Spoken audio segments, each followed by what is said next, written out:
दोस्तों, आप सभी को इंस्पायरिंग इंडिया यूट्यूब चैनल में स्वागत है। मन में कई तरह के विचार आते हैं।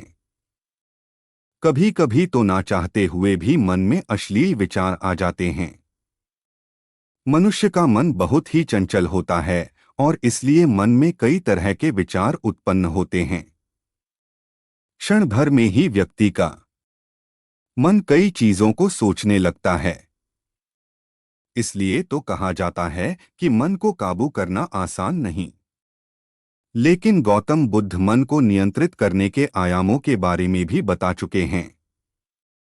मन में विचारों का आना गलत नहीं है लेकिन मुश्किल तब हो जाती है या विचार ऐसी परिस्थिति में गलत होते हैं जब मन में अश्लील विचार आते हैं।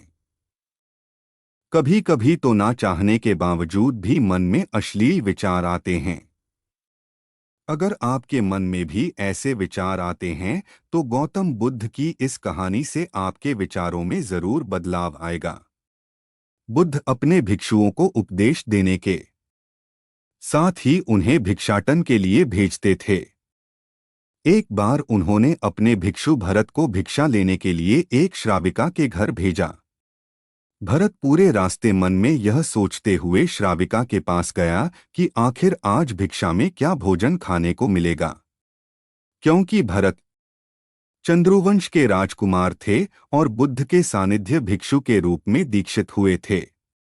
हमेशा भरत को महल में खाने के लिए स्वादिष्ट पकवान मिलते थे, लेकिन आज भिक्षा के रूप में उसे जो भी मिलेगा संतुष्ट होना पड़ेगा। श्राविका के घर पहुंचकर भरत ने भिक्षा मांगी। श्राविका ने भरत को बैठने के लिए कहा और भोजन लाने के लिए घर के भीतर चली गई। इधर भरत फिर से अपने प्रिय भोजन के बारे में सोचने लगे और जैसे ही श्राविका भोजन लेकर आई तो भरत अचंभित रह गए। भरत ने देखा कि श्राविका ने उनके लिए उनके पसंदीदा पकवान परोसे हैं और अपने प्रिय भोजन को देखकर वह खुश हो गए। भोजन ग्रहण करते हुए भी भरत सोच रहे थे कि महल में तो उन्हें भोजन के बाद विश्राम करने की आदत है, लेकिन आज उन्हें भोजन के बाद वापस तेज धूप में चलकर आश्रम जाना होगा। लेकिन भोजन के बाद श्राविका ने भरत को कुछ समय के लिए विश्राम करने का आग्रह किया। भरत फिर से खुश हुए कि आखिर आज उनके मन की सारी इच्छाएं कैसी पूरी हो रही है। इसके बाद भरत कुछ देर विश्राम करने लगे, लेकिन विश्राम करते हुए भी लेटे लेटे वह सोचने लगे कि आज तो मुझे भोजन के बाद विश्राम करने को मिल गया, लेकिन ऐसा रोज रोज नहीं होगा। जब भरत विश्राम के बाद उठे तो श्राविका ने कहा कि आप जब तक चाहे यहाँ ठहर सकते हैं। भरत अब समझ गए कि ये कोई संयोग नहीं हो सकता। उन्होंने श्राविका से कहा कि मुझे क्षमा कीजिए, क्या आप मेरा मन पढ़ सकती हैं? श्राविका ने हाँ में उत्तर दिया और कहा कि हाँ, मैं मन पढ़ सकती हूँ। शुरू में यह कठिन था, लेकिन फिर मैंने स्वयं के मन विचारों को देखना शुरू किया। पहले मेरे विचारों की संख्या अनगिनत हुआ करती थी।